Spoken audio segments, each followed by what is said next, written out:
வணக்கம் மாணவர்களே, நம்ம இப்போ 12ஆம் வகுப்பு கணிதவியல் பாடத்தில் அணிகள் மற்றும் அணிக்கோவைகளின் பயன்பாடுகளில் பயிற்சி 1.4ல் ஃபஸ்ட்டில் ரெண்டாவது கணக்கு பார்க்குறோம். அது 2 சமன்பாடு கொடுத்துருக்காங்க. அந்த 2 சமன்பாடில் ஒரு சமன்பாடு வந்து என்ன கொடுத்துட்டாங்கன்னா பின்ன வடிவத்தில் கொடுத்துருக்காங்க.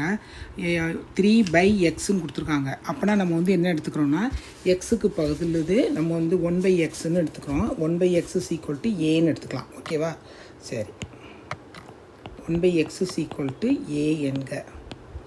இப்போ வந்து அந்த 2 சமன்பாட்டை எழுதுகிறோம். அப்படின்னா என்ன வரும்? 3a + 2y = 12. இன்னொன்று வந்து 2a + 3y = 13. ஓகேவா? இப்போ வந்து நம்ம வந்து இது அணிக்கோவையை எழுதுகிறோம். டெல்டா = 3 2 2 3 எழுதலாம் இல்லையா? சரி, இதனோட மதிப்பு வந்து என்னது? 9 - 4 5 5 ≠ 0. ஓகே, அடுத்து வந்து என்னது? டெல்டா ஏ கண்டுபிடிக்கிறோம். ஏன்னா நம்ம ஏ தான் எடுத்திருக்கோம்.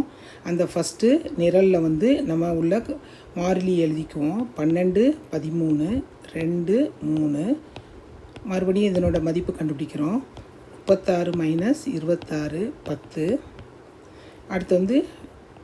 அடுத்து வந்து என்ன வருது? மாறி வந்து ஒய் தான் போட்டிருக்கோம்.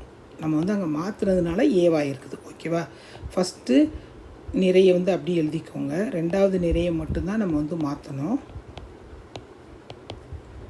39 - 24 அப்படின்னா வந்து 15 வருது. இப்போ இந்த இதுலேருந்து நம்ம கிராமர் விதிப்படின்னு என்ன வரும்?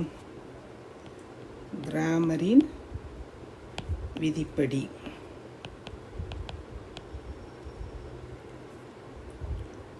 ஃபஸ்ட்டு டெல்டா a/டெல்டா ஏ தான் ஃபஸ்ட்டு கண்டுபிடிக்க போகிறோம். டெல்டா ஏ என்னது? 10. டெல்டா 5 அப்படின்னா வந்து 2. நம்மளுக்கு என்ன தேவை? எக்ஸ் தான் தேவை. எக்ஸ்னால் இதை அப்படி தலைகீழ போட்டுக்கோங்க. ஓகேவா? இதை வந்து ஹைலைட் பண்ணிக்கோ. அடுத்து என்ன கேட்டிருக்காங்க? ஒய் அப்படியே தான் இருக்குது, அதனால் பிரச்சனையே கிடையாது. Y = delta Y delta 15/5 3. அப்படின்னா ஒய் = 3. இதையும் ஹைலைட் பண்ணிக்கோங்க. புரியுதா மாணவர்களே? therefore x = 1/2 y = 3. செஞ்சு பாருங்கள், கண்டிப்பாக மார்க் அதிகமாக எடுக்கலாம். நீங்கள் அடுத்த கணக்கில்